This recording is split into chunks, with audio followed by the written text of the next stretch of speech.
Teacher talking sports, what it does, what it do, how we live. And it's time to make my weekly picks against the spread. Let's take a look at my record for this season. Three straight losing weeks, but they're barely losing weeks. So my overall total still 5 games over 500. Overcame that awful week one. Last season finished well over 30 games over 500. I'm trying to get back there this season.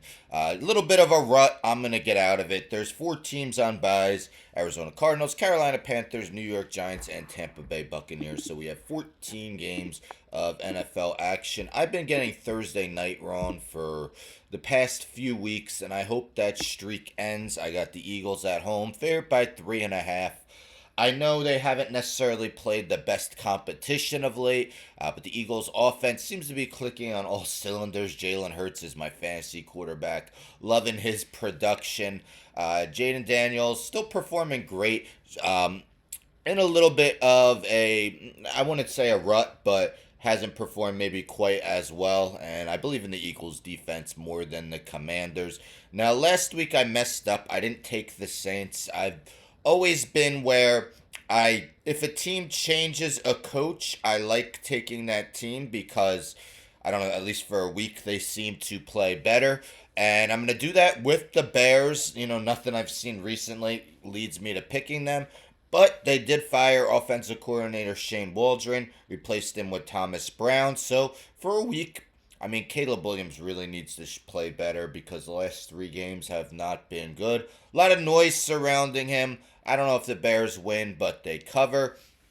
Sam Darnold has always been that second half swoon. We're seeing it again this season, but they're playing a awful Tennessee Titans team.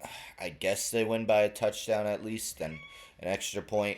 This is a difficult one because, hey, Rosie, Steelers have been playing awesome, 3-0 with Russell Wilson. Defense should be able to provide pressure on Lamar Jackson. I just like the Ravens more as a team. Yes, they are on the road, but they find a way to win. I rarely go switch from my first instinct, and I hope I don't regret this one. I originally had the Jaguars plus 13, decided to switch it, and again, I never go against my first instinct, but I did on this instance. Jaguars are going to have Mac Jones at quarterback again. He really struggled in his first start of the season. Last week, their defense is brutal, which is crazy. I mean, they have Trayvon Walker and Josh Hines Allen, but Jared Goff rebounds from that 5 interception game where they still won. Colts going back to Anthony Richardson. I don't know if that's good, if that's bad. Flacco hasn't looked good the past 2 weeks. Anthony Richardson has only completed 44.4% of his passes, but the Jets defense has struggled since the coaching change, since Robert Saleh got fired. I'm going to go with the Colts to at least cover. And of course, if the Colts win, that's really going to officially end the Jets season. Patriots playing better with Drake May, certainly. Competition hasn't been great in recent weeks. But the Rams, that was kind of a very deflating loss last week to Miami. Really hurts their chances to win a tight NFC West race. So the Patriots at least keep it close. Now let's take a look at the rest of the schedule. Dolphins, I'm not necessarily saying that was a game that's going to turn around their season, beating the Rams, but Raiders, pretty much the easiest competition. Almost one of the worst teams. Doesn't matter if they're starting Desmond Ritter or Gardner Minshew. Browns coming off the bye. Yes, the Saints did just win, but who are they throwing? I don't think they're going to get 2 deep touchdowns to Marquez Valdez-Scantling against a not much better, but better Browns defense. Falcons not necessarily a team that has a pass rush. Browns have much more of one.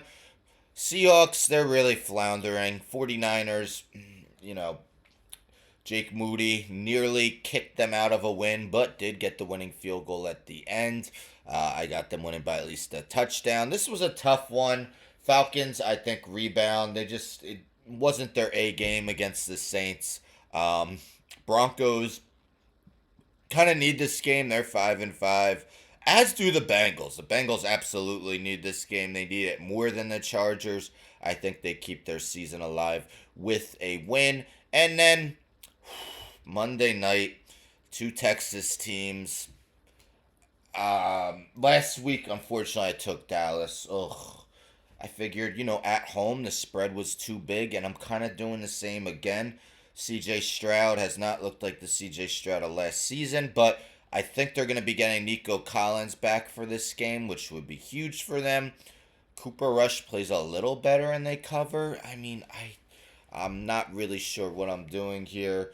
Might be Micah Parsons creates havoc. I mean, I think he had, what, didn't he have 2 sacks against the Eagles and they still got blown out? But yeah, those are my picks. Can't say I'm necessarily confident with all of them. You know what? I am. Other than the Cowboys.